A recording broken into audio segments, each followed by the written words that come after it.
Well, Sam Harris has already posted on his blog what happened last night.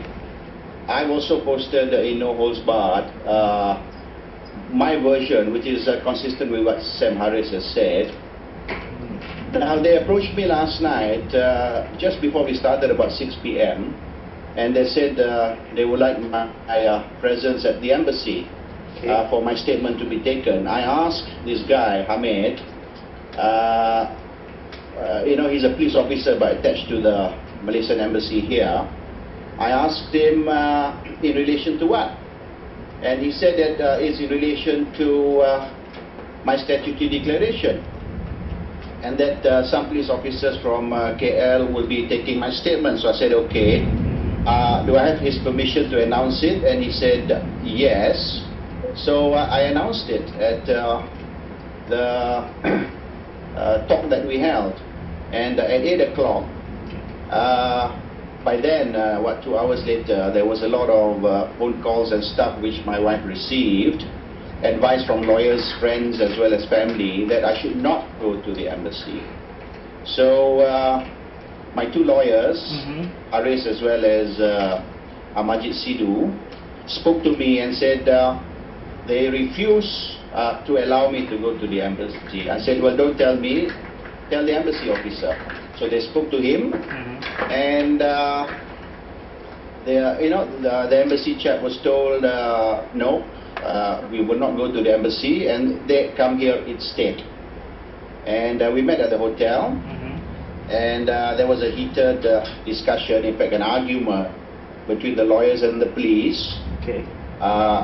Finally, it was agreed that I will stay in the hotel, and Sam as well as Amajid will go to the embassy to look at the papers, basically the police report made against me.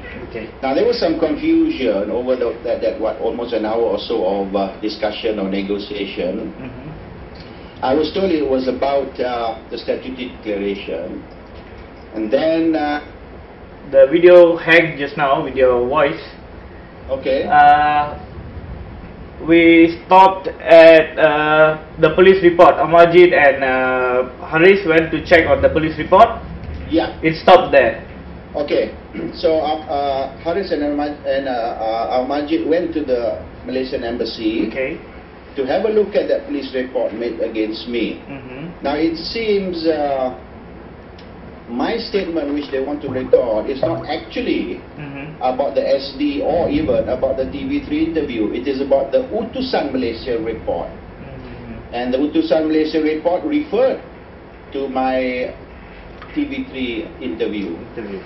But the police report was made on 14th of April, which is about, 10 days ago. And in that police report, it urged that I be investigated with regards to the Utusan report. And okay, my lawyer said, under what section are you actually taking this report? Which means you must be investigating crime. Under which section are you talking about? And they said section 203. Haris asked, what is section 203? And the police said, as a lawyer, you should know. Haris said, I can't remember everything. Tell me what it's about. And he said, well, it's about making a false statement. So section 203 is an investigation about a false statement I had made. So which means the police are investigating the Utusan report, and the police report made about the Utusan report with regards to a false statement which I made. So there was a lot of confusion. We were not sure now whether the investigation was about my SD, which I was originally told, or whether it's about my TV3 interview, which was the next thing they told me, or whether it's a false statement that I made. But what false statement is it exactly that I was supposed to have made? And this is to ask me. So they said, we will find out after the interrogation. So it was ding-donging, and quite a heated argument, in fact.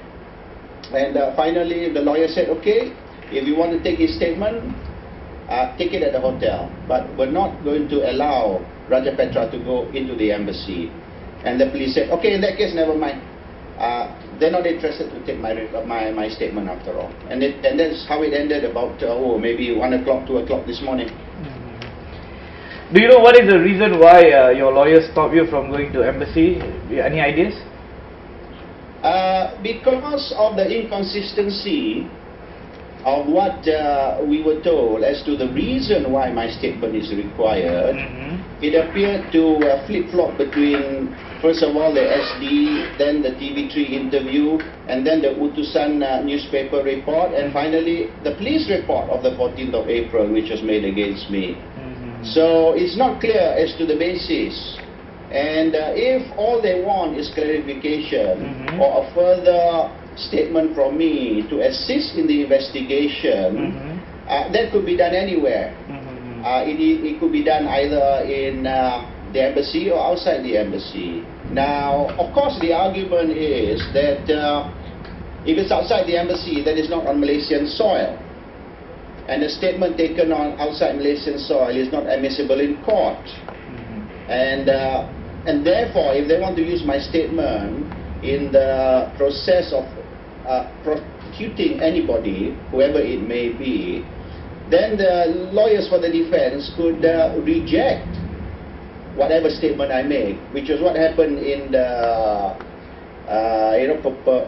the Pawaja case, where Eric Cha's statement taken in Hong Kong was, there was an objection to it, and the court was told it cannot accept a statement made.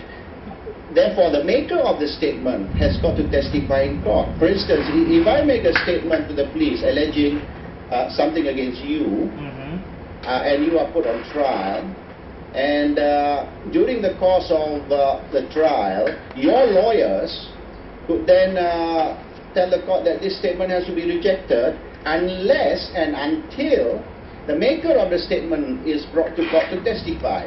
So which means the maker, which will therefore be me, has to go to court to testify.